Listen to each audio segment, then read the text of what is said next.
Great. Like I said, we have many wonderful speakers, so if we can all try to tune in and get the most from these wonderful devotees about what this day is about, so that when we go home, the only thing we will remember is not that the moon was eclipsed, but also that it's a wonderful, amazing day when Sri Guru comes into this world in the form of Vyasadeva and Sanatana Goswami, how much he gave to us, where we would be, where this world would be if Vyasadeva would not have come. None of us would actually be here if it wasn't for Vyasadeva or Sanatana Goswami. So it's a Guru Purnima Day is a day where we give gratitude to our teachers, our gurus. That's why they are here presented with many wonderful plastic fruits. And we offer our hearts in flowers later and express our gratitude. But before we can actually do that, we need to absorb ourselves in what they have actually done for us. Otherwise, how can we offer anything? Then our offering is going to be not much more worth than the plastic fruits up there. So it's a competition trying to make our offering better than that. And so if we pay attention to all the wonderful speakers, then hopefully by the time we do Guru Puja, we can actually do proper worship of Sri Guru, our teacher. And if we don't have one, we pray to them and they will manifest some form or another. And if they have already, you can pray for their continued mercy. And everyone who's speaking, I have to say, be careful what you say, because there's loads of cameras here. So I will ask first, Raghunath Prabhu, is that okay? Sorry? Is it okay for you to start speaking? Start an offering for what I was just saying. Yeah. You gotta make sure the bottom is really good.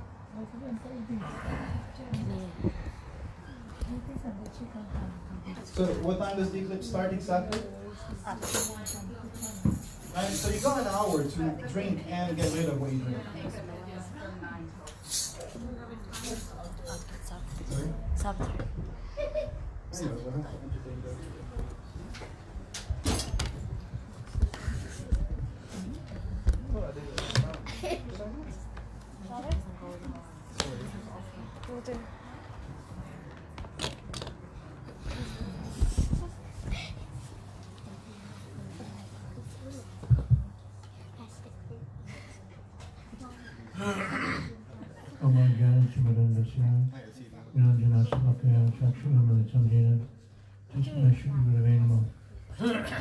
Please excuse my raspy voice. I was talking to a godbrother of mine on the phone today for about 2 hours, so I lost my voice.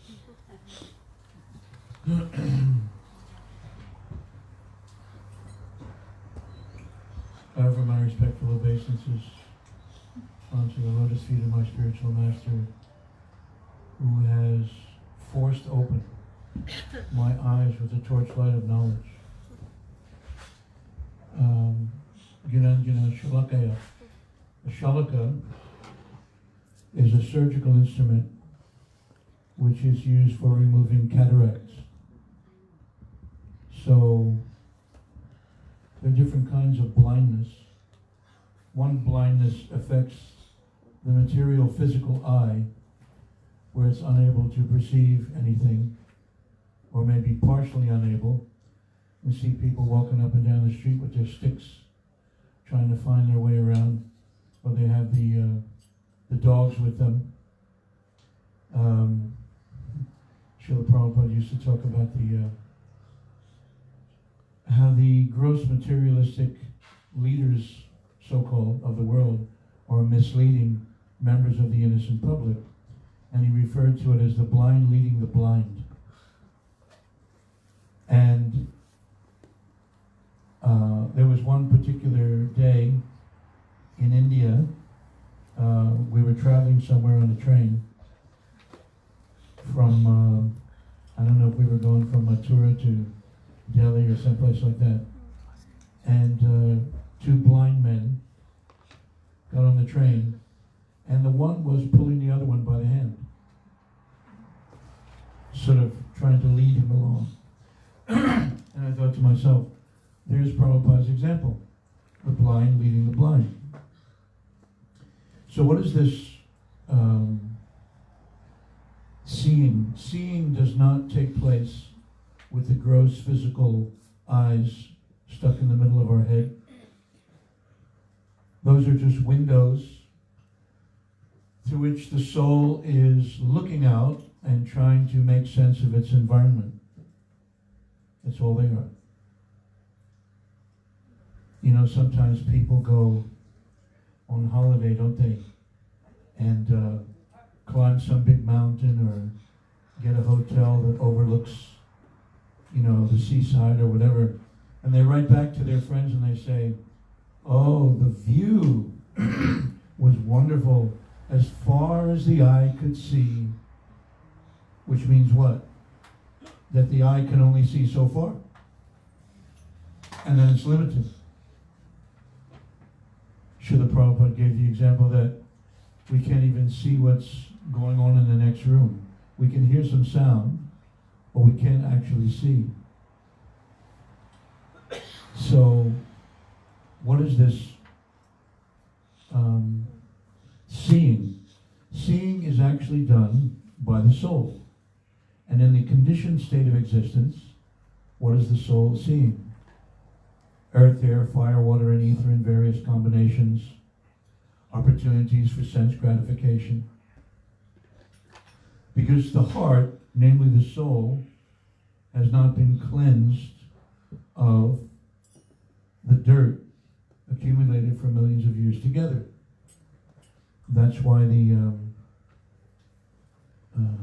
first verse in Shikshastakam refers to that. Cleanses the heart of all the dust accumulated for years. So, Paripashnena Sevaya. How's the dirt cleansed? By prashna, inquiring, and sevaya, service. We ask questions to the bona fide spiritual master. It says in Bhagavad Gita, inquire submissively. What does it mean to inquire submissively? There's all different kinds of inquiry. Some people inquire in a very challenging way because they want to show off their paltry knowledge. You know? It's the mood of, I know something, I know something, I know something, you know. That's not the proper mood for acquiring transcendental knowledge. Transcendental knowledge is actually not acquired, it's bestowed. It's a gift. It's a gift given to us by our parampara. They're all assembled here today. And when do they give that gift?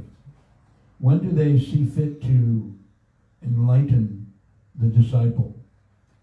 When the disciple's ready, and moreover, when they're ready.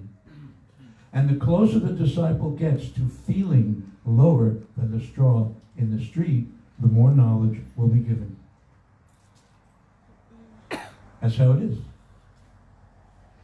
You know, I get my biggest, I don't want to say realizations because I'm just, you know, Joe Bloggs the bin man, but I get my deepest realizations of Krishna consciousness when I'm flat on my face. And when I look up, all I see is the bottom. When I'm down so far that I actually feel, not just theorize, but realize that I'm lower than the straw in the street, then knowledge comes. Then realization comes. That's the system, that's the science given by Lord Krishna in the Bhagavad Gita. Paripashnena Sevaya. So, we are, at the moment, in a very fortunate, advantageous position. Why? So when Srila Prabhupada referred to this human body, he called it an improved form of life. What does that mean? It's just another life form. Along with the other 8,400,000 crawling all over the earth, trying to make sense of it all. The animals are doing the same thing. Birds, beasts, they're all doing that. They're all trying to work it out. They're all trying to figure it out according to their capacity. And what do they all want? They all want what we want underneath it all, and that's love. You know? You see these little animals, these little dogs, these little cats, they you know, people pat them on the head, and they lick your hand, and, you know, everybody wants to have a companion, you know.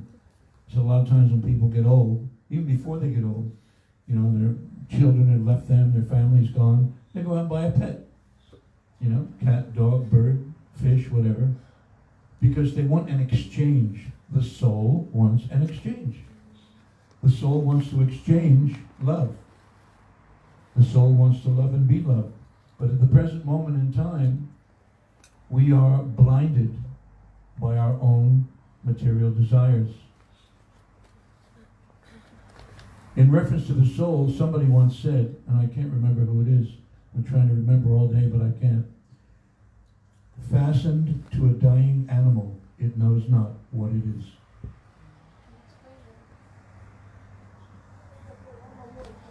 Who said that? I don't remember. It's a famous quotation. Fastened to a dying animal, it knows not what it is. So, our parampara, our disciplic succession, the pure devotees, they come to this world on the request of the divine couple. For what purpose? To deliver us from ourselves. You know, I can't speak for anyone else but me, but, you know, my life has been a wilderness of horrors created by me alone. Whatever circumstance I find myself in, I put myself there. One of the acharyas in our line, namely Sridhar Maharaj, Srila Prabhupada's godbrother, what does he say? The environment is friendly. The first time I heard that, I thought to myself, what? The environment is friendly? You know, the government tries to take all our money. The GMO people are trying to poison us with their, you know, putting ridiculous chemicals in the food. How's the environment friendly? But Srila Sridhar Maharaj explains it. He says, the environment is friendly because it was created by you. And because it was created by you, you cannot lodge any complaint against it. And it's favorable. It's actually favorable. Every, you know, living entity who disturbs us in any way, Adhyatmic, Adhivaltic, Adhidaivic, miseries caused by one's own body and mind, miseries caused by the bodies and minds of others, humans and not humans, miseries caused by the demigods, it's all good. Why? Because these are opportunities. They're opportunities to go deeper and deeper and deeper into what? Nishta. More and more surrender to these great, wonderful personalities we have here today. I never had much personal association with His Divine Grace Srila Prabhupada, but I had a lot to do with Vani, his instructions. I was always out on the street trying to sell his books. That was my connection with him. And by performing that activity and trying to preach wherever possible, I actually felt his vapu. I actually feel his presence. You know? Srila Prabhupada, Srila Gurudev, all the great acharyas, they are fully present in their books. They are not different from their books. Srila Bhaktisiddhanta Saraswati Thakur said, I don't read the book, I read the author. You know? So if you want to understand the author of a book, just pick up the book and hold it under your arm for 10 minutes or less, and you will know the author. That's why Srila Prabhupada's books, Srila Narayana Maharaj's books, when we touch these, that's why Prabhupada said, if he touches one book, his whole life will be changed. Why? Because he's getting direct contact with the pure devotee. That's why. You know? Other books don't do that. So many people at the present moment in time are writing so many books trying to give direction to the human society. All these books that are kind of like mental platform mode of goodness. And they're all very nice, you know, you can heal your life, etc. But these are just stepping stones. They're assistants. to what the soul really wants. What we really want is to be in a compact of love, a devotional relationship with a divine couple. Every living entity, everywhere, throughout the entire cosmic manifestation, that's what they want. Some know it and some don't. And on this day, we glorify our parampara because they have revealed to us this most essential fact of life. Most essential.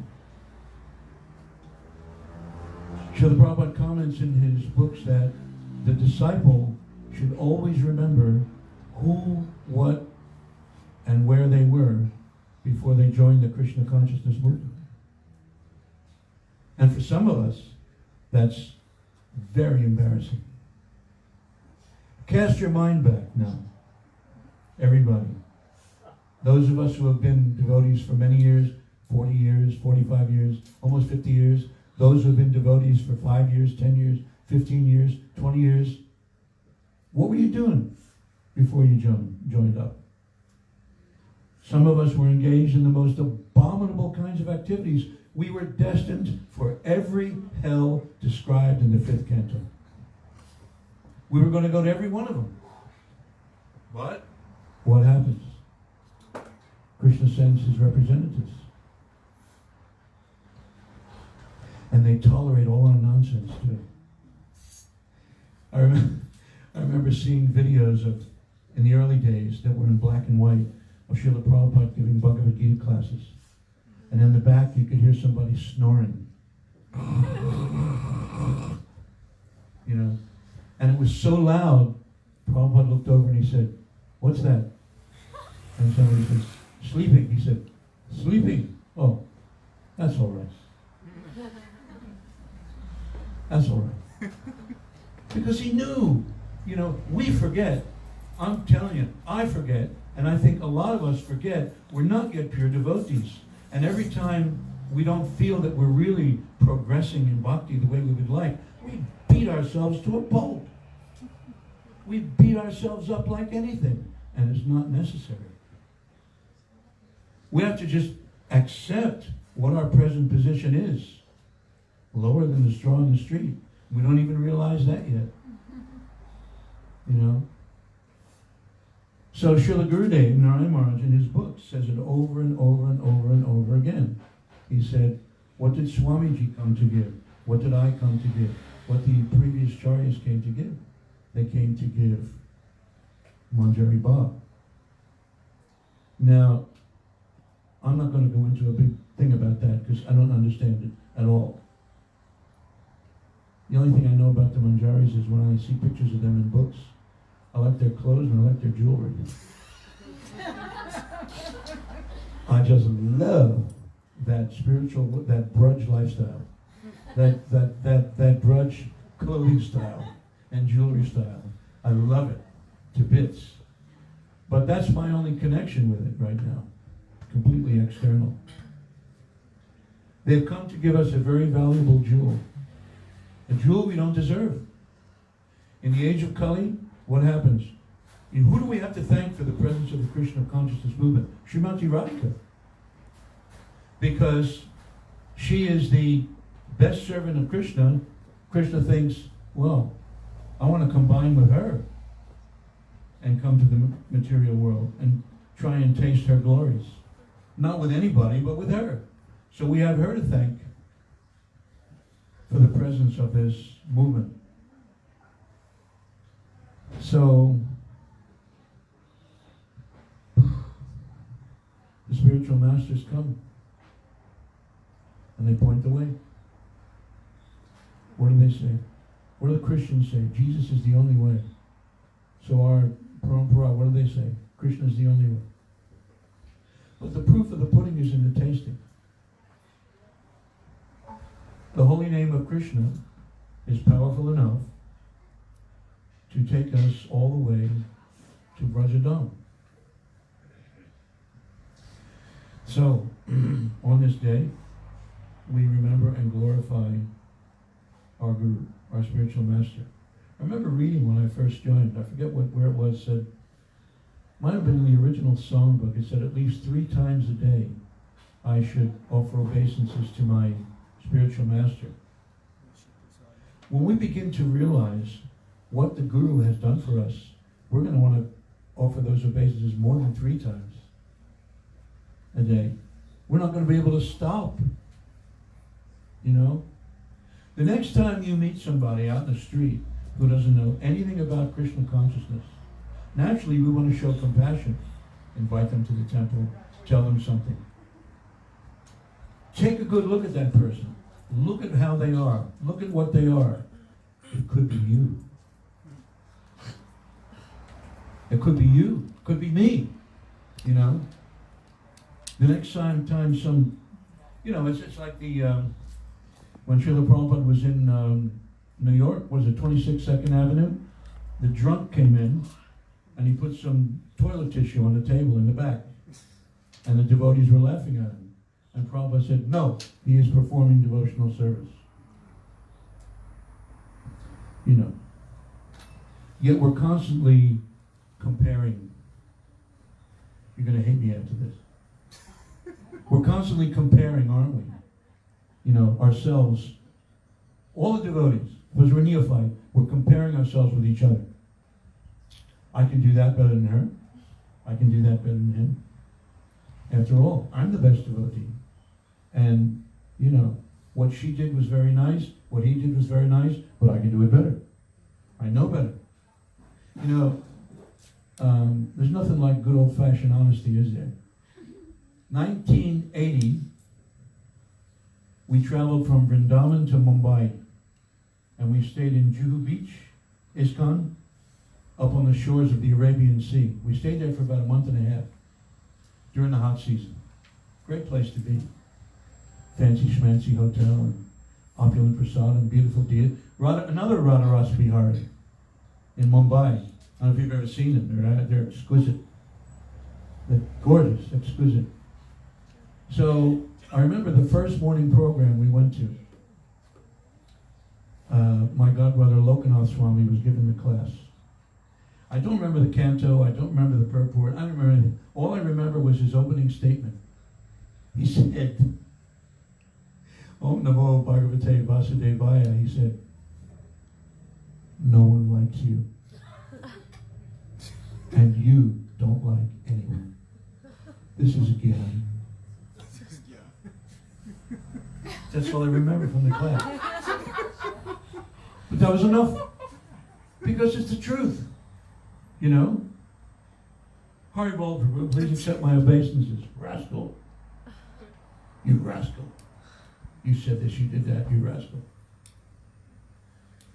So, purity is the force. You see, the thing is, I have to learn how to love you, and you have to learn how to love me. Good luck. I would never join a club that I was a member of. That's a fact. But that's what has to happen, you know? The pure devotee loves the entire cosmic manifestation. Why? Because the pure devotee loves Krishna. And therefore anything that has anything to do with Krishna, the pure devotee loves it. Plants, the trees, anything. Cats, dogs. Why? The pure devotee looks at the body of a cat, looks at the body of a dog. What does he see? The external covering? No, he sees the soul. Moreover, he sees the swarup of that living entity. And this is how the pure devotee knows that all living beings are serving Krishna. He sees the potential. He sees the potential. So, you know, that we're still here practicing. You know, Srila Prabhupada said that the higher authorities, and here they are, they're all lined up right here in front of us, the higher authorities are expecting the candidate to graduate. We're not meant to be sixth formers for the rest of our lives. We're meant to come up the ladder from Shraddha to Prem. And they're expecting it. But it's about desire. We have to desire it very, very strongly. Krishna consciousness, what did Prabhupada say? Simple for the simple. You want to complicate it? You can make it as complicated as you want. Or you can make it as simple as you want. That's up to you. Depends on what you need. Different devotees need different things at different times on their journey. You know, some of us at certain times, we need to be surrounded by books. Otherwise we'll lose our mind. Others, you know, they need to be out on Harinam all the time. Others, you know, they need to be chanting japa, whatever it is, you know.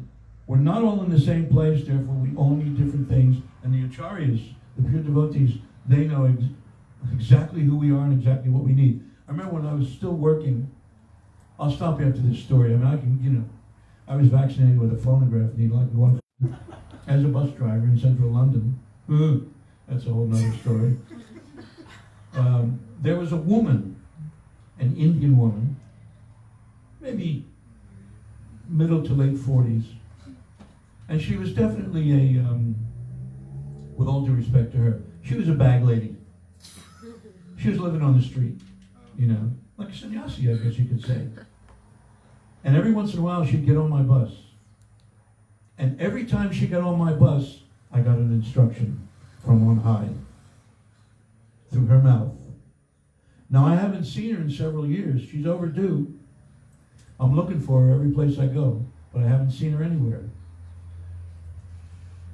Once she got on my bus at Finchley Road Station, and it was clear she had no money and no ticket. So I said to her, "That's all right, darling." I punched the machine. I said, "Here's a ticket on me. Have a seat." So she went and she sat in the back. So the terminus for that particular route, the number 13 bus, was Aldwych, which is down in the, center London. The last stop is King's College. You know King's College? Right in front of King's College. So she rode all the way down there with me, and I got to the terminus. I let everybody off the bus, and I could see her coming forward to tell me something, and I thought, here comes my instruction. I knew it. I knew it. You know, Krishna can speak through any mouth. Your spiritual master, you know, when you learn how to listen, everybody's guru. Everybody is the guru if you learn how to listen and you know what you're listening for. So she came forward. I don't remember her name. She's all dressed in rags, you know, an old sari. And she came up and she said, "How are you, Prabhu?" I said, "Oh, I'm okay." And then she said, "How are you feeling?" I said, "To tell you the truth, I have no idea where I am or what I'm doing." And she looked at me and she said, "That's okay. Krishna knows." Krishna knows. So I thought to myself, that's Guru. Guru can speak through any mouth. So, anyway, I don't want to go on and on and on. There's so many other wonderful speakers. And after you hear how eloquently they speak and how knowledgeable they are, you're going to wonder why Ramananda ever asked me to open my mouth. But anyway, thank you very much. And let's try our best to glorify and always remember the spiritual master. That's all, folks. Hare Krishna.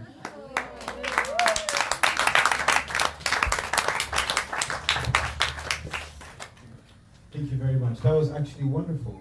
Yes. He set the ladder, he set the standard really high, so I wish you all good luck. We're actually all very fortunate. I'll send you the bill. As English, as UK devotees, you don't know this, but it's very rare in a Sangha to have so many senior, well, it's always senior when it's a Prabhupada disciple, but it's very rare to have so many Prabhupada disciples together in one room. So, just something to reflect upon how lucky we actually are, and we can hear so much from them. So, quem vai primeiro? So the next one is up. She was pointing at you. Thank you very much. So it's going to be between Jagatam Mataji and Yashashwini Mataji. Who would like to go last? This is probably not on video. Would you like to go last? Or would you like to go first?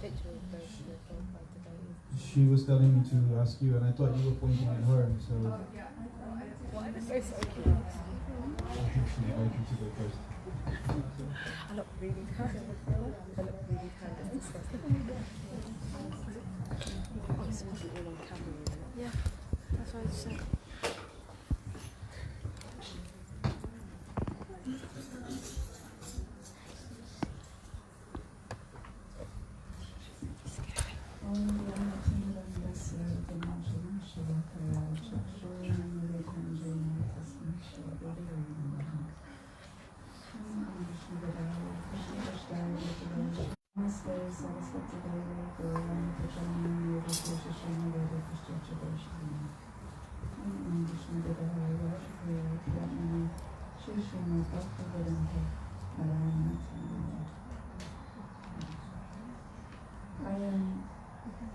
I just wanted to read some passages from Bhaktisiddhanta Saraswati and also our Srila Prabhupada, but before that, I was just meditating. Oh, first of all, thank you very much, Raghunath Prabhu. That was a very nice presentation. My humble apology. I was just reflecting on the Pranam mantra to Srila Prabhupada, and the second part of it, Namaste Saraswati Deve Gauravani Pacharine Nirvishesha Shunyavadi Pasvachadeshtarine, and how we're offering our humble obeisances to Srila Prabhupada for coming to this world in the mood of immense compassion and love to pull us out of the dark well of impersonalism. And he used to speak about Mayavadis and impersonalists a lot in his lectures. And we all thought, oh yeah, that was a group of people in India who are called Mayavadis. People who think that there's no personal God, that we're all God, or that there's no God. And we always thought that that was a group of people in India. But then after a while we began to understand that that was us.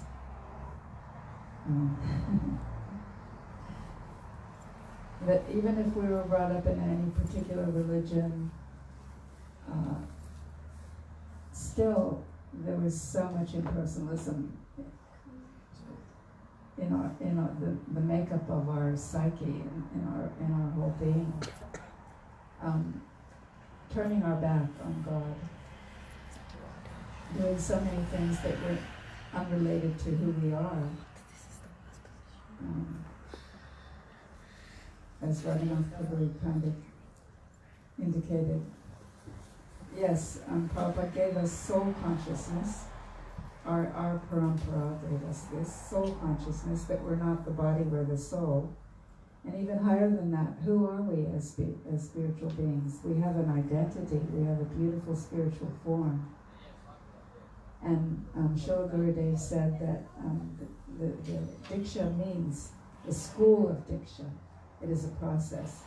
So it's not that automatically with initiation you understand who you are as an eternal being. It takes some time and maturity as we progress through the stages of bhakti.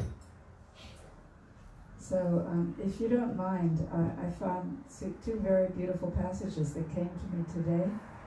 One is from Bhaktisiddhanta Saraswati.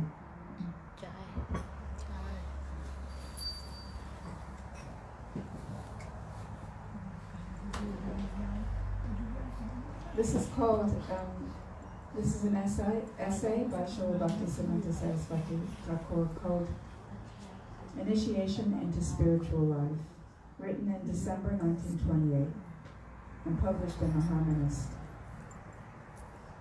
He writes, "The ceremony of Diksha or initiation is that by which the spiritual preceptor admits one to the status of a neophyte on the path of spiritual endeavor. The ceremony tends to confer spiritual enlightenment by abrogating sinfulness. Its actual effect depends on the degree of willing cooperation on the part of the disciple. and is therefore not the same in all cases. It does not preclude the possibility of reversion on the novice to the non-spiritual state if he slackens in his effort or misbehaves. Initiation puts a person on the true track and also imparts an initial impulse to go ahead. I thought this is very beautiful, a very dynamic process of initiation. It cannot, however, keep one going for good unless one chooses to put forth his own voluntary effort. So, Srila Bhaktivinoda Thakur, he explained that Krishna kills many demons in Braj Lila, but Balaram kills mainly two demons, Dhenukasura and Kalambasura, the mode of passion and the mode of ignorance. But he said, Balaram is Adi Guru. He is the original Guru, personality of Guru, and he does his work for us as long as we follow the process of bhakti which is given to us by our spiritual master. The nature of the initial impulse also varies in accordance with the condition of the recipient. But although the mercy of the good preceptor enables us to have a glimpse of the Absolute and of the path of his attainment, the seed that is thus sown requires very careful tending under the direction of the preceptor, if it is to germinate and grow into the fruit and shade-giving tree. This is actually a confirmation of the need for a living guru or personal living shiksha. Unless our soul, of his own accord, chooses to serve Krishna after obtaining a working idea of his real nature, he cannot long retain Krishna to serve him. Sorry, can I hear the thing again about the need for the living shiksha group? I missed it. Sorry. But although the mercy of the good preceptor enables us to have a glimpse of the Absolute and of the path of his attainment, the seed that is thus sown requires very careful tending under the direction of the preceptor, if it is to germinate and grow into the fruit and shade-giving tree. But initiation is never altogether futile. It changes the outlook of the disciple on life. If he sins after initiation, he may fall into greater depths of degradation than the uninitiated.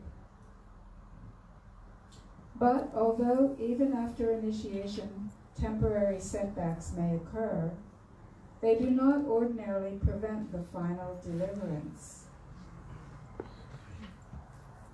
The faintest glimmering of the real knowledge of the Absolute has sufficient power to change radically and for good the whole of our mental and physical constitution, and this glimmering is incapable of being totally extinguished except in extraordinary, unfortunate cases.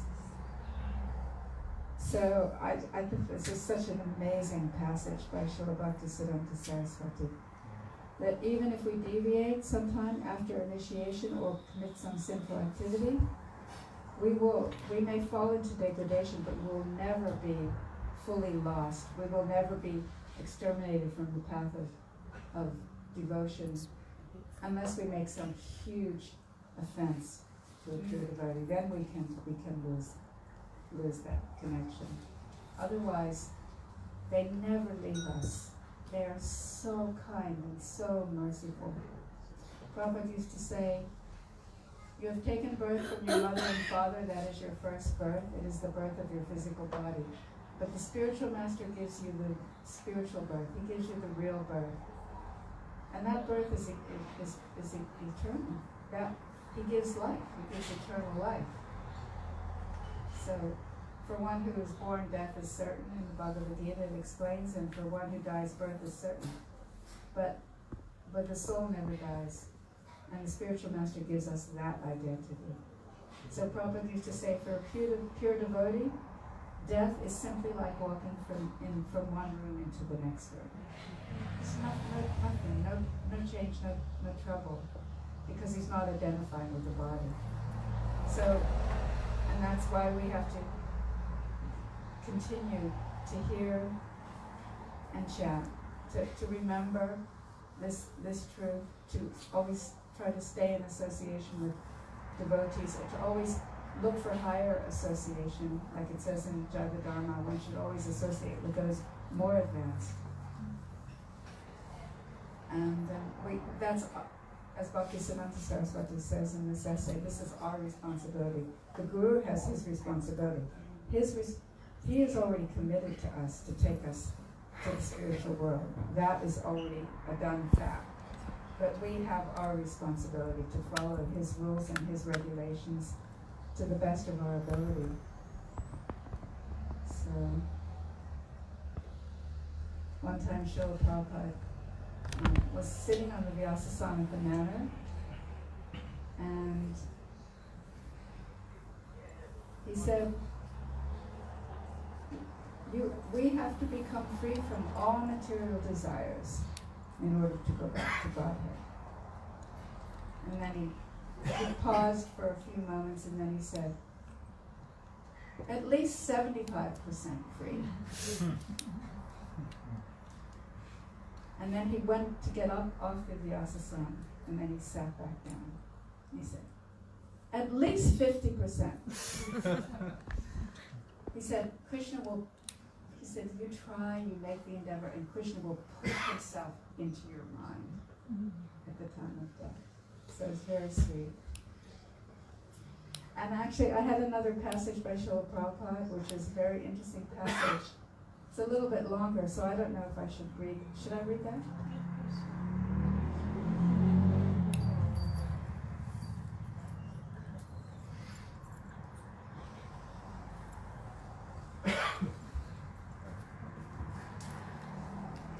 It's called Going Beyond Apprenticeship by His Divine Grace, A.C. Bhaktivedanta Swami Srila Prabhupada. You'll be very amazed to hear this. The more you are engaged in devotional service, the more your senses become pure or uncovered. And when they are completely uncovered, without any designations, then you are capable of serving Krishna. Vaidhi Bhakti is apprenticeship. Real Bhakti, Pada Bhakti, is Raganuga Bhakti.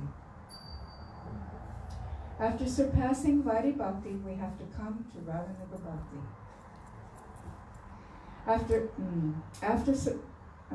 In the material world, we do not try to make further progress in devotional service if we are simply sticking to the Shastric regulation process. And do not try to go beyond that. We remain Kanishta Adhikaris. The Shastric process of regulation is required. Without the Shastric process, you cannot go to that platform. But if we only stick to the Shastric process and do not try to improve ourselves, we remain Kanishta Adhikaris. The Shastric process is Kanishta Adhikar, the lowest stage of devotional service. Acharyam eva haraye. Sorry, I messed up.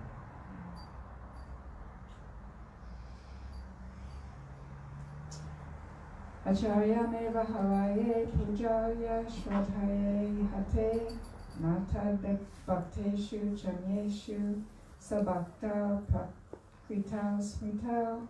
Generally, when people come to the temple, they are very devoted to the deity. They offer their respects, offer flowers and other things, follow the regulated process, and circumambulate. This is a nice beginning, but one has to go above this. One has to know who is actually a devotee. One has to do good for others. That is Madhyam Adhikar.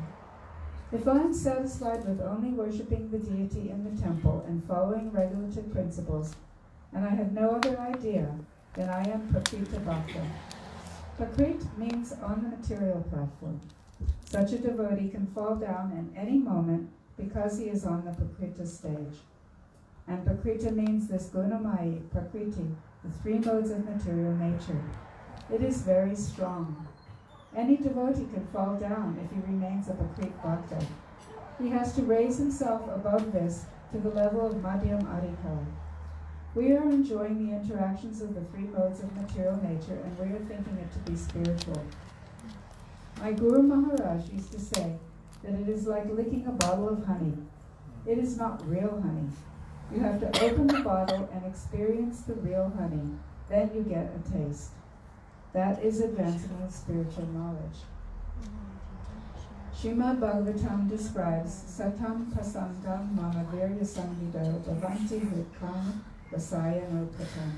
In the association of pure devotees, discussion of the pastimes and activities of the Supreme Personality of Godhead is very pleasing and satisfying to the ear and heart. Therefore, we do not associate with advanced Therefore, if we do not associate with advanced devotees, Uttama Adhikaris, if we simply want to remain in the lowest stage of devotional service, then we are not making progress. Then we shall simply enjoy the material field without entering into the spiritual platform. This is from a lecture on Srimad Bhagavatam 1-33 in Vrindavan, November 1972. Wow. So, thank you for allowing me to read that. I just thought that was so powerful, and we often kind of forget what Srila Prabhupada gave us. And he gave us the same thing that Mahaprabhu came to give us. And Srila Gurudev came to give us this, out of his great compassion, not leaving us flounder on our own. Because Srila Prabhupada asked Gurudev to give us this. And Gurudev came, and without any fear, with great boldness, despite so much criticism coming. He didn't care. He just accepted it like the stool coming from the baby's body, like the mother accepts the stool. She just cleans it and like that. So our gurus are just so kind and so loving, and that's why today is such an important day, because every day if in our Gayatri we're remembering our Guru, and we sometimes remember our Param Guru, but today we're remembering all of our Gurus because they are all coming directly from the spiritual world. And the Manjaris are coming in material forms to teach us. And it is the flow of mercy and the flow of compassion, like Raghunath Prabhu said. It is actually Radharani's mercy. It is all Radhika's mercy. She is the Purnima, she is the mercy personified, she is the emblem of compassion, and that mercy is flowing down through every single one of our acharyas to our humble selves. And if we can imbibe that mercy and practice what we've been given and give that to others, then we are connected, fully connected to this parampara. So, Jai Shri Prabhupada, Jai Shri Gurudev, Guru Parampara Ki Jai. All the assembled devotees.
off, Baba. Just give the mic.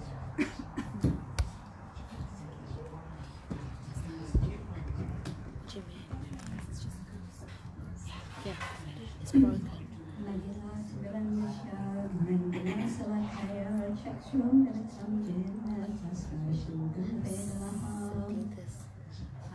First of all, I'm offering my respectful obeisances to Srila Prabhupada, Srila Gurudev, and to all our Rupanuga Guru Varg, with great gratitude for what they've given us. I'm offering my obeisances to all the Vaishnavas and everyone here, the guests of Vaishnavas too. So, yeah, I want to say thank you to Raghunath and Jagatan for very beautiful offerings. Yeah, today I was really, really busy, so I just, without thinking, I don't remember, so I've had to write down my points. So, is it on? Yeah. Okay, is that better? Yes. Yeah. So, first of all, we're very, very fortunate because by the grace of Srila Prabhupada and Srila Gurudev, this amazing teaching of Chaitanya Mahaprabhu has been brought to the West and spread very widely and in great detail. So this is something very amazing because before it wasn't even spread that widely in India. So some of the people in India, like the general mass of the devotees, they actually said that when the Westerners came, actually Srila Gurudev spoke many things they had not heard before. So he really gave a lot of mercy. Of course, to his very close ones, a few, they knew more. But in general, Srila Gurudev really, really gave a lot, because he wanted this to be saved for the future. So,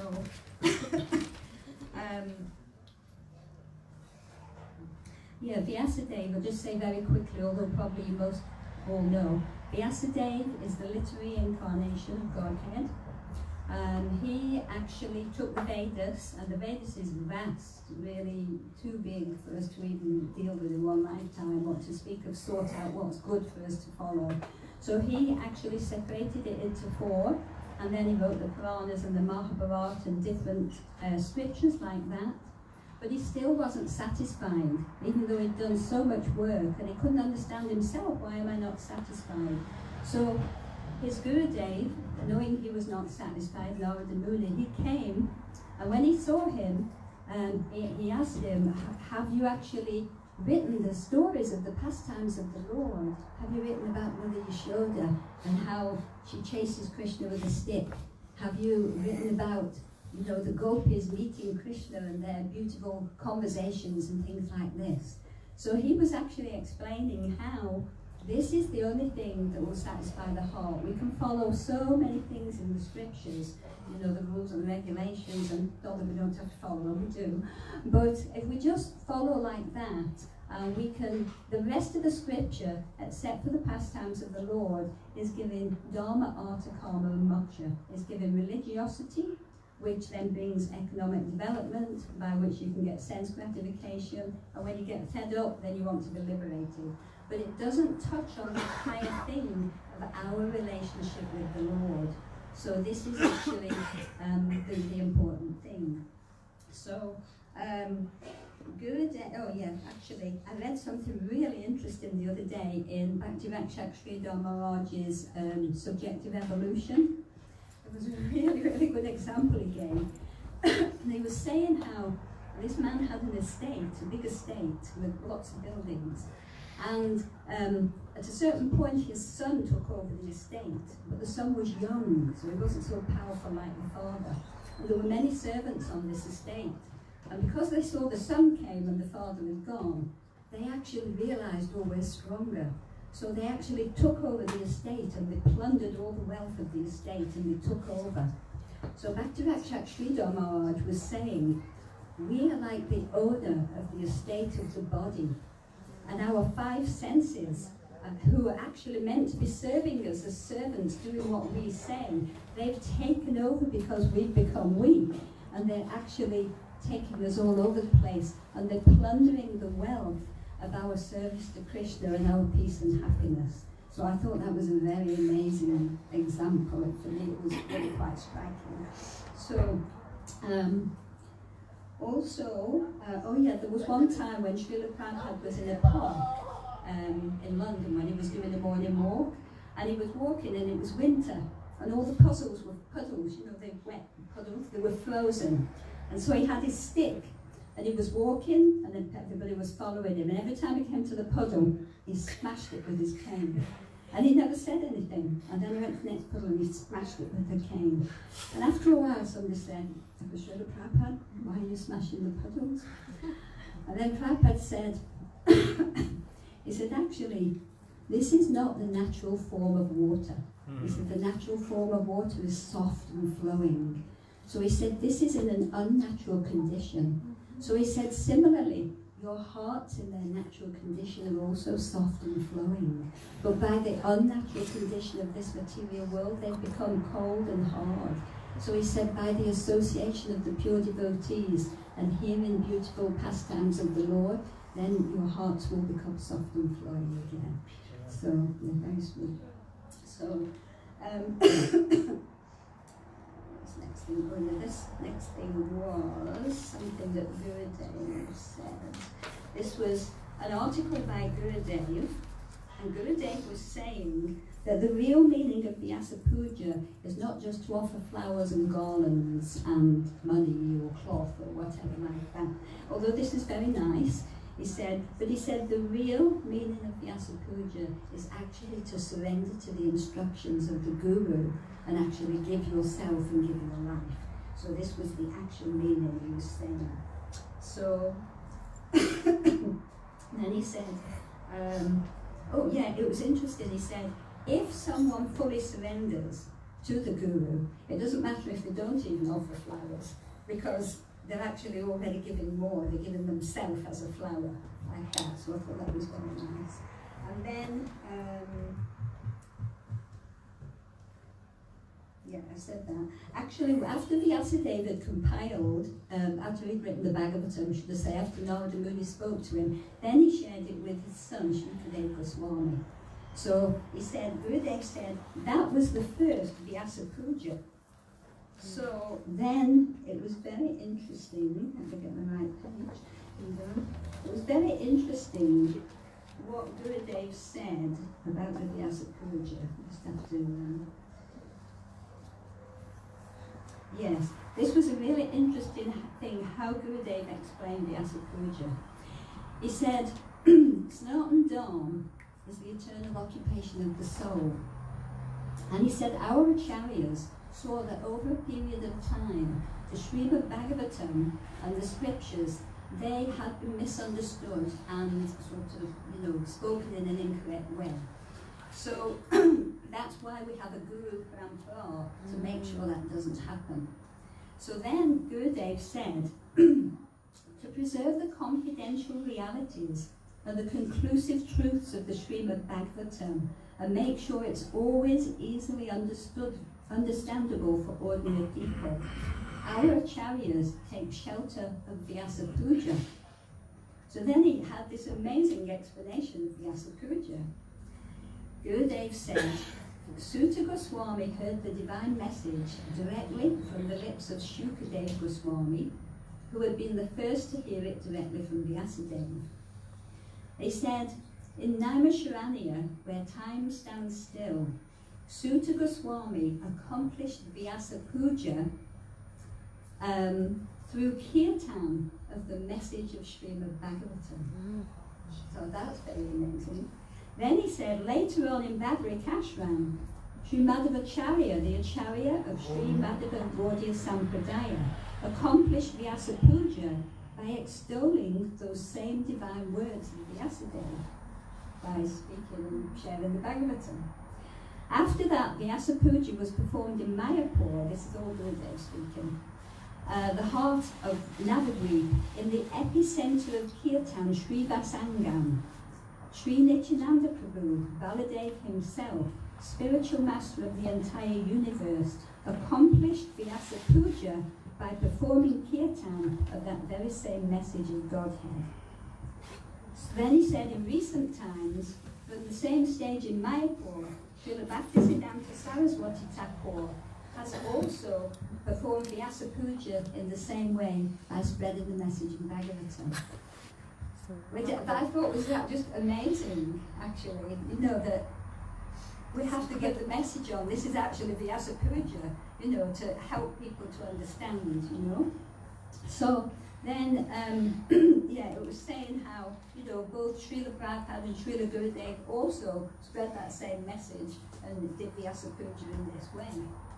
So then,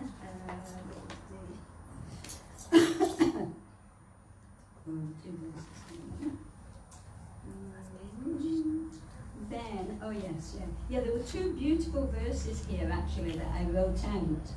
If you can just listen to this really carefully, it's very beautiful. It said, from the lotus mouth of personified kirtan emanated a constant stream of nectar, which manifested in this earthly sphere as the stream of Bhagavatam. It's so amazing, isn't it? So beautiful. And then it said, the pastimes of the Lord and Srimad Bhagavatam, which is also the embodiment of kirtan, is an avatar in the form of words called Shabda Avatar. It is written incarnation of God, and it offers astonishingly wonderful solution to all the problems everywhere for all souls at all times. So I thought that was just how amazing how this message of the Bhagavatam is so powerful. Then, this one, this was something Srila Prabhupada said actually, because very interesting. Actually, it's not Goswami, it's his disappearance today, isn't it? So he was asking questions: who am I? Where have I come from? You know, why am I suffering, and what do I do about it? So we actually have to ask questions. So there's questions being asked all over the world all the time. Every day people are asking questions and giving answers. And like Bhagavath was saying, there's so many people speculating, trying to be helpful in like the New Age, you know, system, you know, which is very helpful for some people according to where they're at, but it's not the absolute truth, you know. So we have to ask the right questions. So there was one time Srila Prabhupada was saying how the important thing is to come to the point of worshipping Krishna and learning to love him. So he was saying about the Haribhakti Vilas. He said the Haribhakti Vilas is a book. It's so full of rules and regulations. Prabhupada said if you followed all the rules and regulations, you'd never get out of the bathroom. so he said in Kali Yuga there's a minimum of rules and regulations given to us to follow, because the whole purpose of following anything is to worship Krishna and to worship his 10 canto pastimes. So then, if I can find the right page, sorry about this, I just really didn't have time to sit and absorb it too. But it was just something really beautiful. Yeah, this was very interesting actually, that Gurudev said, Gurudev taught us how Radharani is the highest. So he said, this was, I think it was in Badger as far as I can, Badger, May 97, Gurudev said, we think Krishna has created this world, but no. He said Radhika created it, because she's his Shakti. He said all Krishna does is desire, and Radharani does everything else, because she's the energy, so. Yeah, and then he said, same with Govardhan Hill. Gurudev went like this. And then he said, see that little finger?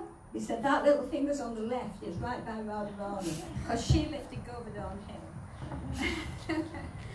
So then he said, Krishna enters here in our hearts as the Paramatma, and in this world.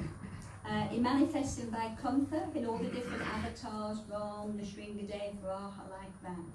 But he said he's always there in Golok as Vijendrananda and Shyamasundar with the gopis with his flute to his lips. So this is the Krishna that we are attracted to, who's with Radharani and the gopis. And then he was explaining how Bhagavad Gita actually gives us so many instructions but it doesn't give us any pastimes of branch, only Arjuna with Krishna in that mood, and it only brings us to the point of Sharanagati, which is actually accept favourable, reject what's unfavourable, know that Krishna is your maintainer, like that. So this actually is the doorway of Bhakti, it's not Bhakti itself. So he said the Srimad Bhagavatam, because it contains the 10th canto on all Krishna's pastimes. So the Srimad Bhagavatam, this is why Vyasa Puja is passing out the Srimad Bhagavatam to the whole world, sharing it with each other. You know, when we give classes or when we read together, we phone people up and we read, or we meet in each other's houses and we read. We should be actually constantly reminding ourselves, you know, we don't belong in this world. You know, we're actually not this body. You know, we can't be happy. So the more we read all the different things, you know what I mean? And we should discuss it. Not just read, but read and discuss. Oh, look at that poem. What do you think that means? Oh, this reminds me of a story. And you really dissect it. And actually it becomes very wonderful and it becomes more alive to you know, like that. So then Gurudev said this really nice things. He was saying, Radha is only in the pastimes of branch, and they're in the Bhagavatam. So then he said, Gurudev said, if you have heard the Bhagavatam, very good. He said, but if you haven't heard the Bhagavatam, you've only heard part of the Bhagavatam, then he said, if you've only heard one sloka, he said, if you've only heard half a sloka, if you've only heard a quarter of a sloka, he said, but whatever it is, if you do it with great honour, he said, really honour that Bhagavatam. And with attention and honour, if you read it, he said, Krishna will come in your heart, and all these pastimes will come in your heart. So, and then he was saying,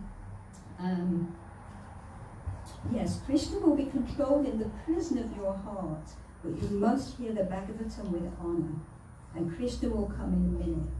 He said, you might be a nonsense. I saw where Van Maharaj got it from. He said, you might be a nonsense, you might be stupid. So Van Maharaj always says stupid nonsense. So he was saying, you might be a nonsense, you might be stupid. But if you honour the Bhagavatam, it will go in your heart and stay forever. So this is actually what our gurus have come to give us. I mean, in one way it's extremely simple, because really they want us to realise we don't belong here. We're not the body, and we can never be completely happy just surrendering to the body. In fact, it will bring us mixed happiness and distress. So we have to take the two together in this world. But actually, ultimately, we also can't dive into being a perfect devotee in one day. It doesn't work like that, and we all see. So there's a process, you know, and by associating with devotees, by discussing Harikatha, that's what I got when I read all this. Discussing the pastimes of the Lord, the qualities of the Lord, you know, and the beauty of the Lord, and the pastimes with the devotees, the loving relationships between Radha and Krishna, the beautiful books that Gurudev has written, unbelievable. If we actually absorb ourselves in these things, then this actually will do the job itself. We only need to be submissive enough to do that, you know, and that will do the job for us. So this is actually a wonderful, wonderful thing. It's simple. On the other hand, it's hard because, you know, we're stupid nonsense, myself including, you know, and sometimes the mind, actually somebody sent me, I wish it was loud enough, I'd play it for you, but it's not. But anybody who wants to listen after, you can come to me. I've got a 2-minute clip from Bhaktisiddhanta Saraswati Thakur talking about there's something of the awakened soul. I sent it to a few people. I don't know if I sent it to you. It's only 2 minutes, and it's amazing that he's talking to his own body and mind. And he's actually, have you got it? No. Yeah, he's actually saying how, you know, I thought that I was you. For so many years, I've actually thought that you were me. But now I realise I'm not, and that your desires and mine are not at all the same. He said, you want to eat, you want to sleep. And this, for me, I thought about afterwards for weeks. You produce thoughts. That's very amazing, because we've got the mind as well as the body. So sometimes I would think, oh, you know, your mind goes, oh, let me just go and have a little health bar or something, rather than, you know, staying focused. Then I thought, hang on a minute, you produce thoughts. Is that the thought I want to think? Is that going to satisfy me? And it was actually very powerful, you know. So anybody who wants to listen, you can come and listen after. It's quite quiet on my phone. It's only 2 minutes. Anyway, so yeah, with deep, deep gratitude to all of our Guru Parampara, who are all working together, who are all trying to give us the same thing. And we see so many people like, you know, Srila Ryan Maharaj's Sevaks and Prabhupada's, you know, the God Brothers and everybody, Bhaktivinoda Chakshrida Maharaj, Puri Maharaj, so many people who've given all this absolute nectar. And of course, Gurudev, you know, really did give us a lot that really we hadn't got the details of before. You know, amazing what he gave us. There's nothing more to be known, really, except for we have to realise it. So we should be deeply, deeply, deeply grateful every day, because I have 6 reading groups a week, so it does keep me a bit tuned in. I read all sorts of different books on different days. But I find if you hear a lot and you discuss it, it keeps you tuned in, and you just start talking to the pictures. You know, nearly every day I stand in front of Prabhupada's picture and I just really talk to him and I pray to him and I discuss what's going on. Then I do the same with Gurudev's picture, you know, and really try to realise we need help. We can't do it on our own, you know. So, yeah, in this way, so I'm deeply grateful and I offer my obeisances at their feet, and I just pray that somehow or other one day I'll be intelligent enough not to be a stupid nonsense. So Srila Prabhupada, Srila Gurudev, and our Rupanuga Guru Varga, and all the Vaishnavas, ki jai. Jai.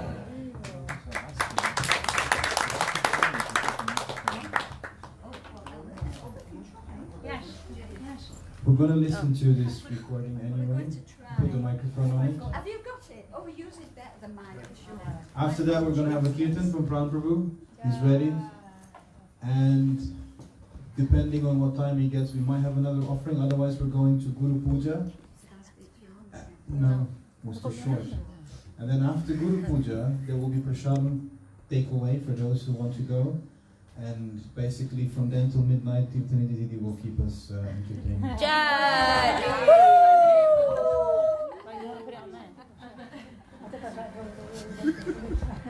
The Voice of the Awakened Soul Oh, it's Siddhanta Maharaj. by Srila Bhaktisiddhanta Saraswati Goswami Prabhupada.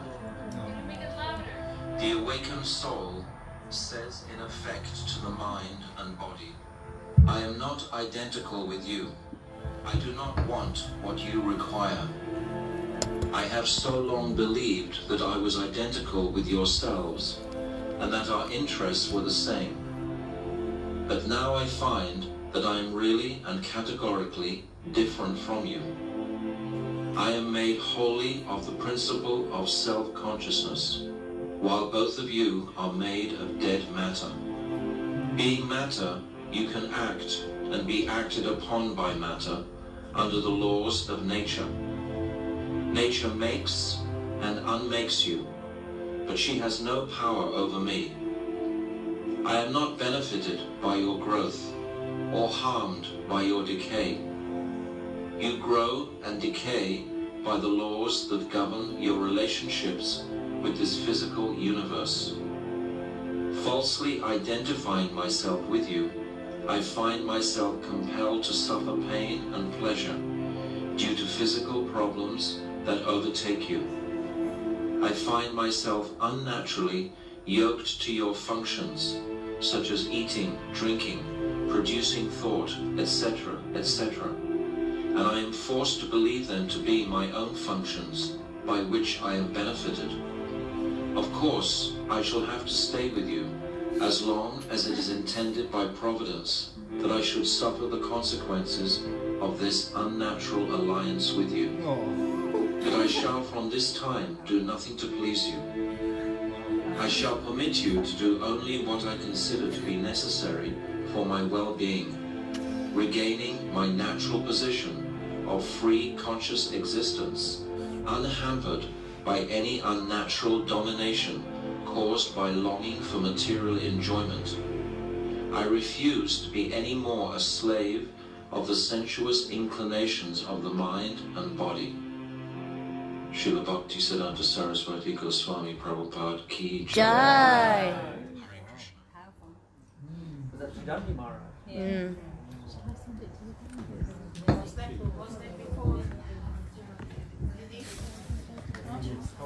ओमज्ञानतिमिरन्दस्य ज्ञानाञ्जनशलाकया चक्षुरुन्मीलितं येन तस्मै श्रीगुरवे नमः पञ्चकल्पतरुभ्यश्च कृतसिन्धुभ्येव च पतितानां पावनेभ्यो वैष्णवेभ्यो नमः गौरभक्तवृन्द की Jai. Prabhupada की Jai. श्रीला नारायण महाराज की Jai. Gaur ब्रह्मण्य। Hari Hari Bol.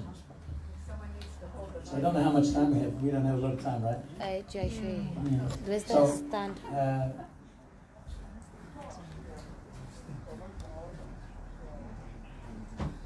Okay. How's it gonna happen? It's easy and sublime, like drinking nectar all the time. In through your ears, into your mind, you'll leave this world so far behind. When you absorb your senses in the holy names, you will begin to realize, and what a surprise, you have a transcendental nature that was hidden from your view, and the lover you've been looking for is there awaiting you.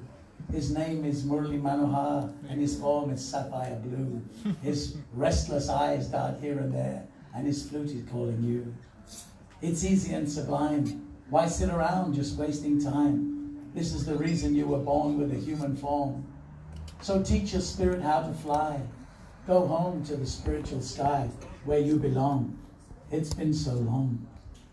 You have a transcendental nature that was hidden from your view, and the lover you've been looking for is there awaiting you to take you home to his supreme abode, where all the greatest lovers go, where love is all you need to know the secrets of your soul. It's easy and sublime, like drinking nectar all the time. In through your ears, in through to your mind, you'll leave this world so far behind. Jai. I have another one about Sri Guru, which I would normally play, but I don't think we're going to get time to do everything. But this is the right time to do that one, so What, I'm the going to mic? speak it, and then I'll play something. We are the characters in Mahavishnu's dream, facets of his wild imagination, carried on the tide of sensuality, far away from our true destination. But what's this I see, high on the hill, a beacon of light shining, guiding me home through my darkest night. Seems even my cloud has a silver lining. With folded hands I pray, to remain in this light all the way, for only by divine grace can I navigate out of this place. In the material ocean, everybody's trying to swim and keep afloat at whatever the cost. We try to make solutions to the never-ending problems as from one wave to another we are tossed. We see our colleagues drowning and we know we're drowning with them, and there's nothing here to cling to, though we try. So we grab onto each other, then at least we'll drown together in an ocean made of tears we have cried. When a hand reaches to take me from the water into safety, a drowning soul, you'd think I would be glad.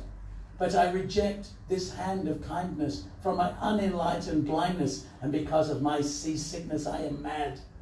But he doesn't let me go, oh no, he drags me from the water, though I kick and scream and fight him all the way.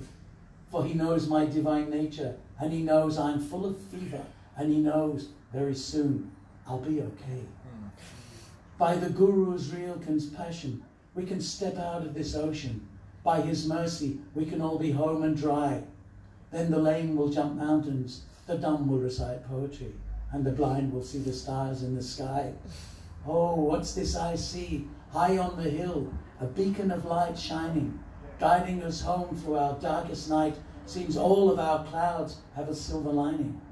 With folded hands we pray to remain in his light all the way, for only under the shelter of your divine grace. In this world, there's no better place. Jai Gurudev. Jai.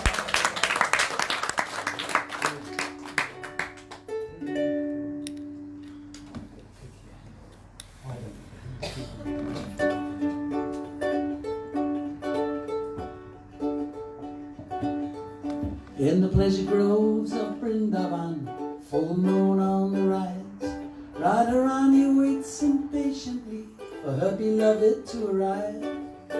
Talking to the flowers, the creepers and the trees, that remind her of Sri Krishna from everywhere she sees. This is how you sing. Hare Krishna, Hare Krishna, Hare Krishna, Hare Krishna, Krishna Krishna, Krishna Krishna, Hare Hare, Hare Hare, Hare Rama, Hare Rama, Hare Rama, Hare Rama, Rama Rama, Rama Rama, Hare Hare, Hare Hare. Her eyes like blooming lotuses adorn her moonlit face. Her bosom like the ocean swells atop her slender waist. The scent of Krishna's sandalwood comes floating on the breeze, like Cupid's sharpened arrows that bring her to her knees. Hare Krishna, Hare Krishna, Hare Krishna, Hare Krishna, Krishna Krishna, Krishna Krishna, Hare Hare, Hare Hare, Hare Rama, Hare Rama, Hare Rama, Hare Rama, Rama Rama, Rama Rama, Hare Hare, Hare Hare. Her Sakis have gone searching the forest far to find, and bring Sri Krishna to her to pacify her mind. And while they're gone, she rolls upon the ground in ecstasy, crying, "Oh my darling Krishna, won't you come to rescue me?" Hare Krishna, Hare Krishna, Hare Krishna, Hare Krishna, Krishna Krishna, Krishna Krishna, Hare Hare, Hare Hare, Hare Rama, Hare Rama, Hare Rama, Hare Rama, Rama Rama, Rama Rama, Hare Hare, Hare Hare.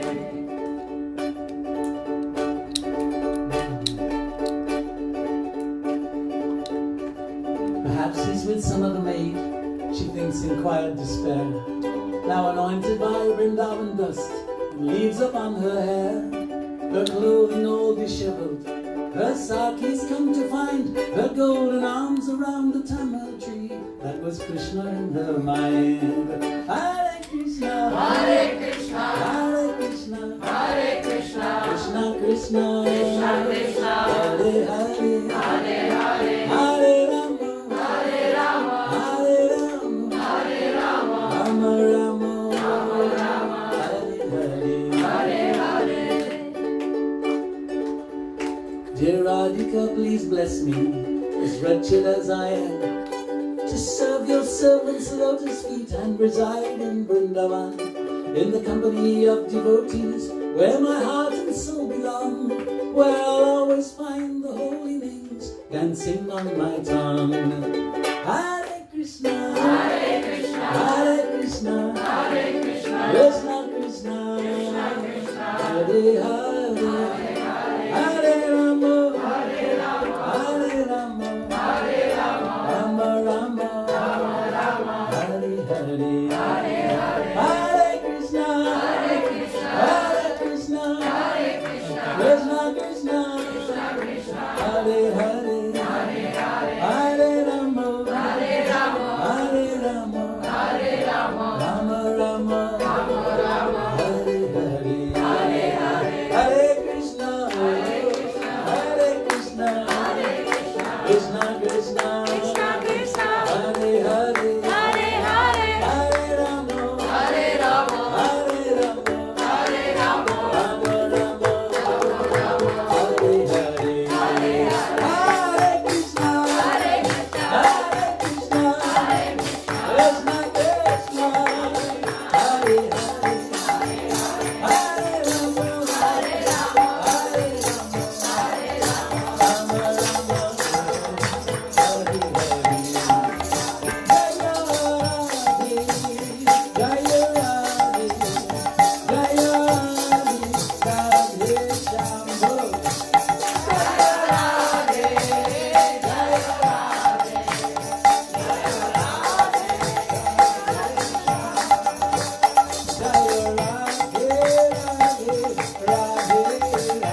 Such a pleasure to do that for all the devotees here.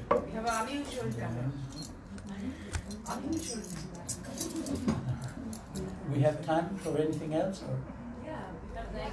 Yeah? One more? Speaker got embarrassed. Okay. Oh, wow. So, your lovely assistant. yes, my lovely assistant. For my next trip.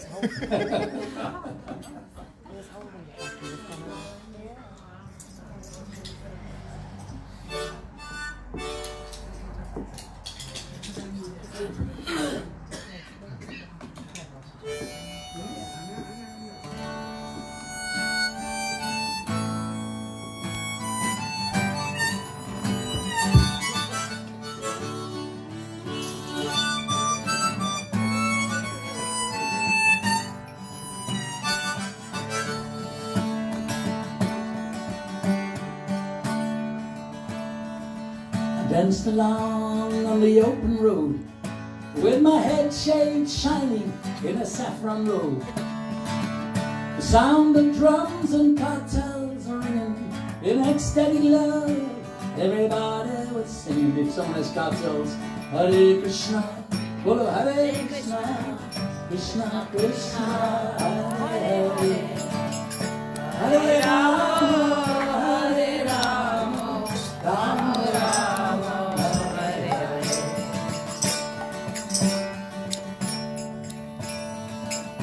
People shuffling here and there as the Maha Mantra sweeps the air, cleansing all the dusty places, bringing smiles to the people's faces. Hare Krishna, Hare Krishna, Krishna Krishna, Hare Hare, Hare Rama, Hare Rama, Rama Rama, Hare Hare.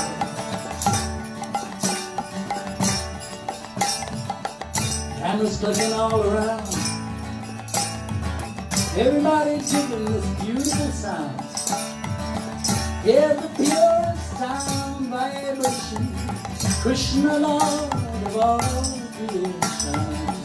Hare Krishna, Hare Krishna, Krishna Krishna, Hare Hare, Hare Rama, Hare Rama, Rama Rama, Hare Hare.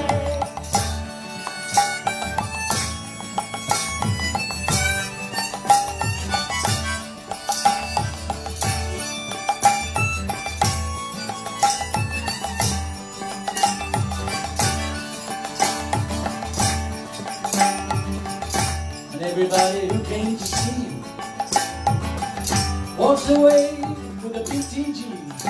This kind of thing nobody wanted to miss, but the feeling eternal full of knowledge and bliss.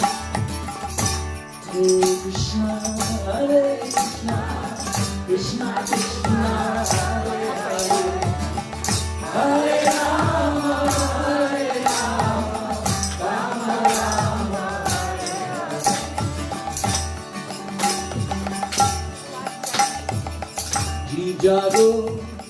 Jeev jago, Gora Chandra kole, Koda nidra jao maya, Visachira kole. Wake up, sleeping souls. Maya's got you under her control. Hear the words of Lord Gauranga, rise and shine from the yogic slumber. Hare Krishna, Hare Krishna, Krishna Krishna, Hare Hare, Hare Rama, Hare Rama, Rama Rama,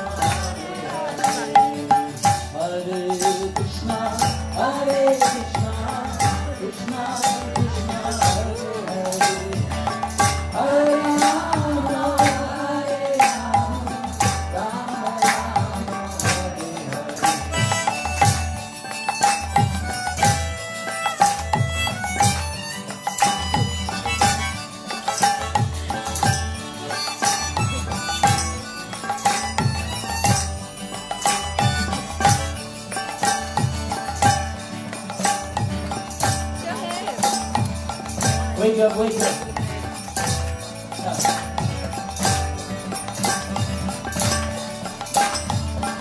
Wake up, sleeping soul.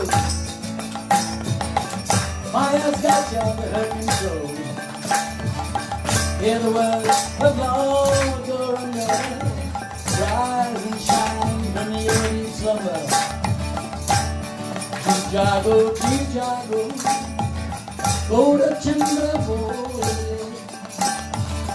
Cotanibro, ciao Maya,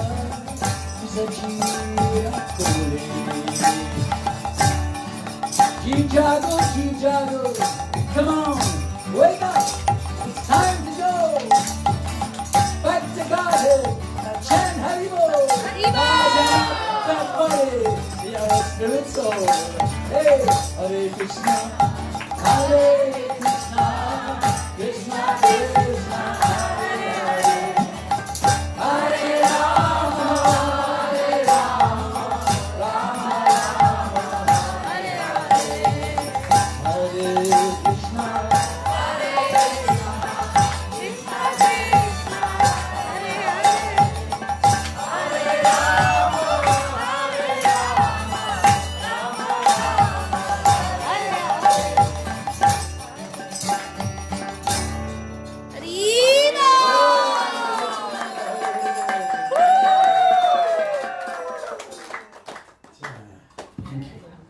Finish or one more? Have we got time or not?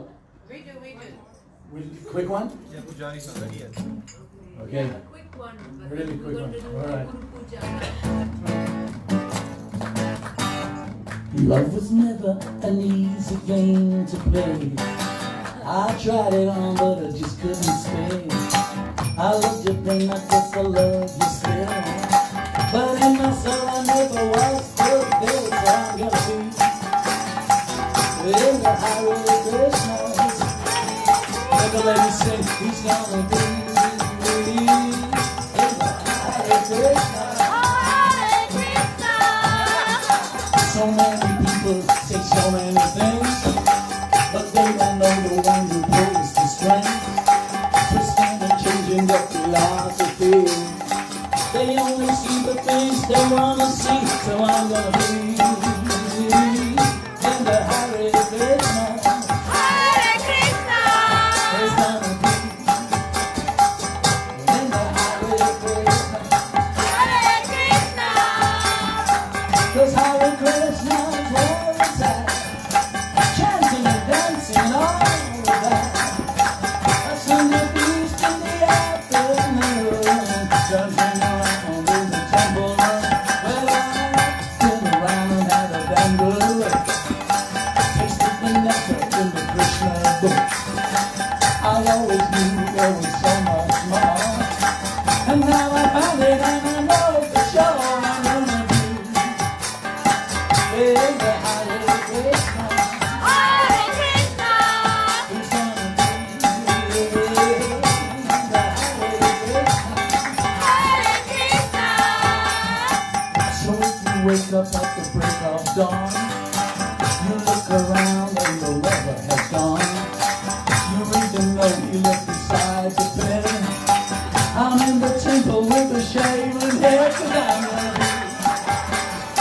be in the Hare Krishna. Hare Krishna. Yeah, he's gonna be in the Hare Krishna. Hare Krishna. 'Cause Hare Krishna is where it's at. Chanting and dancing and all of that. I sing the beast in the afternoon, dancing around in the temple run. Well, I spin around and have a damn good look.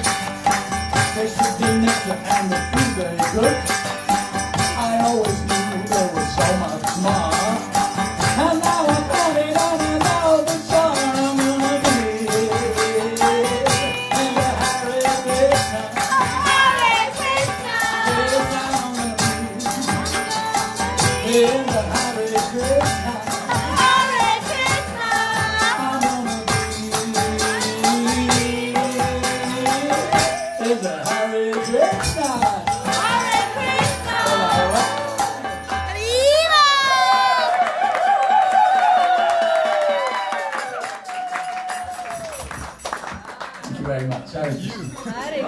Arriba!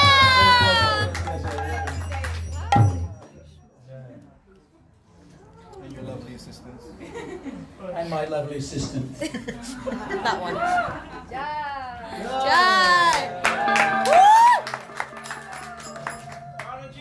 Jai!